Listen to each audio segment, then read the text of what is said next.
And welcome into the Thursday edition of Robby and Rexrode here on ESPN 102.5 The Game. Robby Stanley, Joe Rexrode, Elijah Campbell here with you on this Thursday morning in Nashville, Tennessee. We've got a lot to get to today. Some interesting comments by members of the Predators organization yesterday. We'll get hot and heavy into that.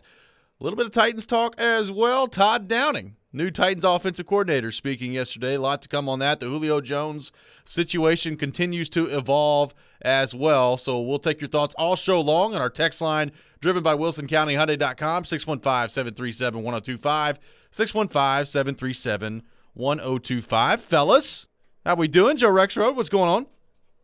Not much. Lot of press conferences this week. Suddenly, just all. Oh, jeez!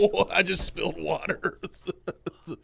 We will get that taken care of very shortly. So I did not know that was there, but that is something we will try to get fixed right now. And we will.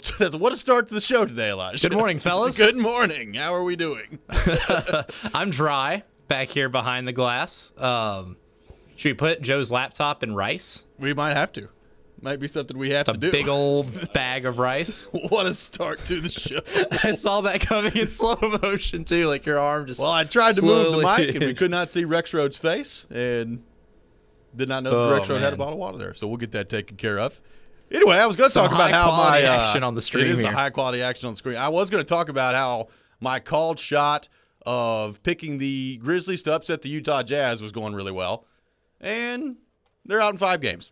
Yeah. That did not go well. The Jazz did what the Jazz do, and that's shoot a lot of threes and make a lot of them. I want to say they were like 9 for 16, something like that in the first quarter on 3-point baskets made.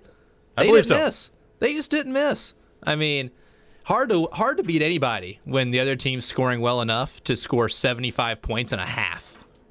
Yes, 75 points and a half, you're going to be in trouble most of the time. Yes. I thought maybe the Clippers would figure something out too. Oh, But I the was Mavs- wrong about that when the I came Mavs on here last night. two mornings ago and declared the Mavericks dead. But I think it was Luka Doncic had 31, either scored or assisted on 31 of the 37 buckets that the Mavericks made in that game. Single-handedly He's pretty good. Single-handedly won them that game. Yes. I mean, there might not be a more fun player, I guess, to watch in the NBA right now than him, because he's just a one-man show. He's a one-man show. I mean, he was unbelievable last night. And look, the Clippers, I mean, they still got a lot of firepower, and they made it close towards the end. Was it Kawhi that had a chance toward the end? I think he had 3 that he airballed from the corner. Did you see the look Rajon Rondo gave him after he airballed that 3? Yeah, I did. Akin to LeBron looking at J.R. Smith after he forgot the score in Game 1 of the 2018 Finals. But what is Rondo looking at Kawhi Leonard for? Oh, exactly. I mean, he should thank him for even allowing him the opportunity to play on the Clippers with him. On the Clippers with him. Exactly. Yes. But rough night for the Clippers. I thought they had it all figured out. They go into Dallas, and they just, whip them up for, a game and a half? Yeah. Erase that 19-point deficit in Game 3, and then, just completely start to finish dominate Game 4. I thought that Tyronn Lue had him figured out. And it seemingly did, but I guess Luka Doncic is one of those players that you could have the right game plan for, but he might be game plan proof. Might be. Because they tried to do the same thing, and Doncic found a way to find open shooters, get to the bucket. Like, that kid's good. He's a prodigy. I got to say, the most part, I usually give the NBA playoffs a lot of grief in their first round because it's typically just chalk. It's usually what the Eastern Conference was this year. Pretty much. It's typically 4-1 series and what sweeps. it is. But I will say, Western Conference this year been pretty fun to watch. Portland, Denver, been awesome. Dallas has been awesome. Portland and Denver might have given us 2 of the best playoff games in recent memory. Yeah, and then you've got, of course, the Suns and the Lakers as well. So is Game 6 in that series tonight? I believe it is. Which if the Lakers lose, which I think is looking likely, especially if Anthony Davis doesn't play. Yeah. We will have our first NBA Finals since 2010 that does not include Steph Curry or LeBron James. We've already got our first NBA Finals since 2014, which does not include my boy, Andre Iguodala. That's hard to think. That's wild to think of, too. Out of all the random players to make, 6 straight finals? Yes. He's on that list. He's on the list. Finals MVP, Andre Iguodala. That still disgusts me to this day. It is disgusting. But, hey, he shut down LeBron James in that series. That's what they held told him to me anyway. averaging a triple-double. That's what they told me anyway. We're off and running today on Robby and Rexrode. We got a lot to get to. It was an interesting day of press conferences yesterday, and we're going to get to the Predators a lot. Some interesting comments from a lot of high-profile players yesterday. Some contract extensions could be on the table for the Predators. And maybe a player that we didn't anticipate playing for another NHL team, that could be on the table as well. We'll get to that more coming up here just in a few minutes. I believe I'm trying to add up in my head. So Forsberg spoke yesterday, Duchesne, Johansson, Pecorine, Ekholm, and I think that may have been it. Yossi? Yossi as well. The captain did speak as well. So some high-profile players in the leadership group speaking yesterday for the Nashville Predators. John Hines and David Poile will be speaking today at 1 o'clock Central Time here. And I think Darren Donick Chase may have some of that coming for you on ESPN 102.5 The Game as well. So we'll be airing that live. We'll be airing that live at 1 o'clock here on ESPN 102.5 The Game. That coming up at 1 o'clock today. And I'm interested to see what those comments look like because Pecorine addressed his future a little bit yesterday and kind of left every option on the table. He talked about, not coming to a decision yet, still needs time to get to that place, and is scheduled to meet with David Poile in a few weeks, according to his words, to sit down and discuss what his future could look like. As we know, his contract is up. He is scheduled technically to become an unrestricted free agent on July the 28th. So that is an option that's on the table for Pecorine. We've heard about the rumors of him going home to Finland and play there. Said that's an option as well. It looks like Pecorine is largely leaving every option on the table, and that includes, as we found out yesterday, maybe playing for another NHL team as well, which is something that I, quite frankly, did not anticipate. And we talked about this a little bit last night on Preds Insiders as well, that I hosted from 6 to 7 last night on ESPN 102.5 The Game.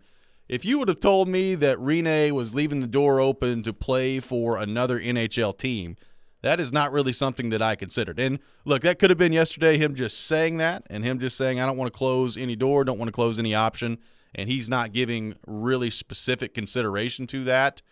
But I found that to be pretty interesting yesterday.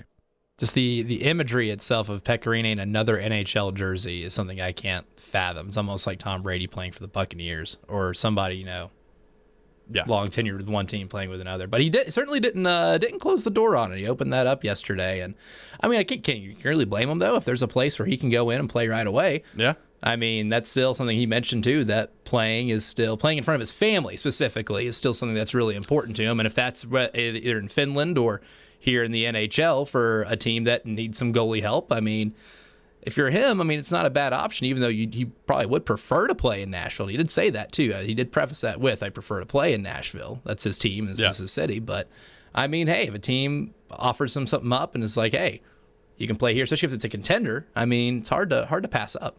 And by the way, speaking of the Predators, Preds fans, make sure you're joining Darren McFarland, Pete Weber, and Hal Gill tonight at 6 o'clock as they recap the Predators season and look ahead to the offseason. Hear from General Manager David Poile and Head Coach John Hines on what's next for the Preds. It's the Predators season recap show tonight at 6 o'clock on ESPN 102.5 The Game and the Game Nashville app. So we'll have all kinds of Predators coverage coming for you today, including the Predators season recap show tonight. Darren McFarland, Hal Gill, Pete Weber will have that handled for you at 6 o'clock here on ESPN 102.5 The Game. Should have lots to discuss after the comments yesterday, and interested to see as well what John Hines and David Poile have to say as well. Here's what we're going to do. We are going to gather ourselves after our incident to start the show. We will come back, be ready to discuss the Nashville Predators. Taking your thoughts on our text line driven by WilsonCountyHyundai.com, 615-737-1025, 615-737-1025. You're listening to Robby and Rexrode here on ESPN 102.5 The Game.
Welcome back in, Robby and Rexrode here on ESPN 102.5 The Game. Robby Stanley, Joe Rexrode, Elijah Campbell here with you on this Thursday morning in Nashville, Tennessee. Streaming live on Periscope, on YouTube, and on Twitch as well. Taking your thoughts all show long on our text line, driven by WilsonCountyHyundai.com, 615-737-1025, 615-737-1025. Got a texter that says, did anybody see the Mark Scheifele hit on Jake Evans last night at the end of that game? The most brutal hit I've seen in a while. It looked like Evans may have died on impact. This coming from Eric in Cookeville. That was at the end of the Montreal-Winnipeg game last night. Mark Scheifele delivers a hit to the head on Jake Evans, and Jake Evans was unconscious before he hit the ground or hit the ice on that play. That was, to Eric's point there, that was one of the most brutal hits I've seen in a long time in the NHL. Yeah, it was ugly. It was bad. I'm back, by the way. Yeah, what a start to the show. Welcome back, Joe. Thanks for coming. See, this is first of all, it is too bad we don't have the two shot right now, because that would be a keeper. That would have been a keeper. I would actually like to see the replay of that. This is also when it's good to be doing morning radio, because there's no one else in the building to think that I have a bladder problem. I'm not saying I don't have a bladder problem, but I'm just saying this is not the result of a bladder problem. No. The fact that my shorts are drenched. Sorry about that, buddy. That's okay. Well, no, I mean, this stuff happens. Normally this water thing has a cap, and the kids lost a cap. Oh, so this goes back to the kids. Okay. I mean, look, is it possible the adults lost the cap? It's possible. We'll leave it on the table. I'm going to blame the kids, especially in the 6 o'clock hour. I know they're not listening, so I can just rip them just at will. That's how it's done. Yes, the kids lost it.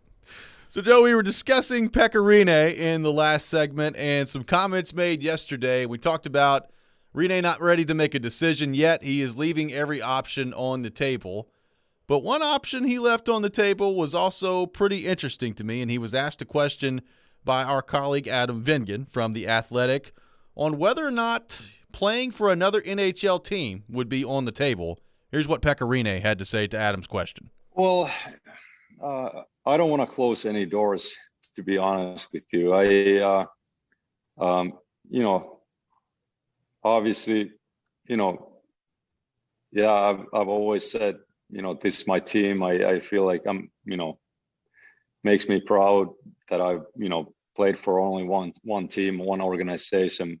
But at the same time, I don't want to close any doors. I don't want to say anything that I'm going to regret. So I want to keep that door open too, and weigh my options here.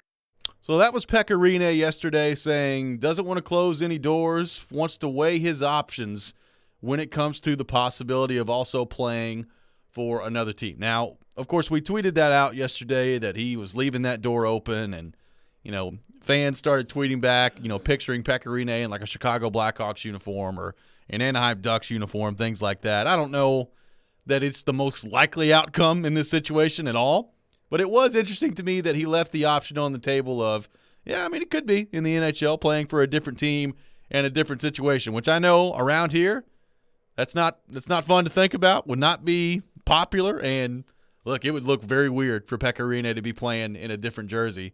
I didn't really consider that would be in the thought process for Pekka Rinne, but I said this yesterday on Preds Insiders, and I'll say it here today again. At this point, he's earned whatever he wants to do. I think he's earned the opportunity to do it. No, I say good for him. He should keep everything open. And look, maybe there is an opportunity to have an important role with a team that has a better chance to do something, right? I mean, yeah. I what would be what's out there that could attract Pekka Rinne? Like Edmonton needs goaltending. Yeah. And they've got talent. They do. You also have to live in Edmonton, but that would be a switch. I've never been there, but I can't imagine. Don't imagine wintertime in Edmonton's all that fun. It's as fun as Nashville. What else? Anyone else? I mean, Pittsburgh, their goaltending is a problem right now. It's a problem. I mean, look, Washington. You've got, maybe you think maybe Samsonov is your starter, maybe, but they brought in Henrik Lundqvist last year to try to be the backup, and he ends up having health problems and is not able to play. But that's still a team that you feel like's right there. You've got Ovechkin, you've got Oshie, you've got all these pieces that are built to win now, and Peter Laviolette is the coach. That's an option. I thought about that. Is Pekka, if he's leaving that option on the table, would it be more likely that he's going to a contender in the same role and playing the backup role? Or would he be more likely to go somewhere else where maybe he's not necessarily the starter, but the 1A, 1B situation where you're playing, instead of playing, what would it be here, 20, 25 games, somewhere in that neighborhood if Saros is healthy the whole time, you're playing 35, 40 games at that point if you go somewhere else. I don't know. Like, is that important to him? Is that because I'll be honest, I came away from yesterday's press conference and he talked about this a little bit. He didn't want to go too far down the road of kind of getting into retrospective mode and looking back on his time in Nashville because he wants to wait on all that stuff and come to his decision, which you totally understand. But he did talk about, earlier in his press conference, most important thing to keep playing is the passion for the game still there? Knowing the work that goes into it, is that something you still want to do? And he talked about both of those things are still there. Like, that still is something that he is happy with. So I'll be honest, like I came out of that press conference yesterday and my thought process was, it kind of sounds like Pekka Rinne still wants to play. The question is, where is that going to be? He also brought up, Finland, and we talked about that here on the show. Could he go back home and play in Finland? He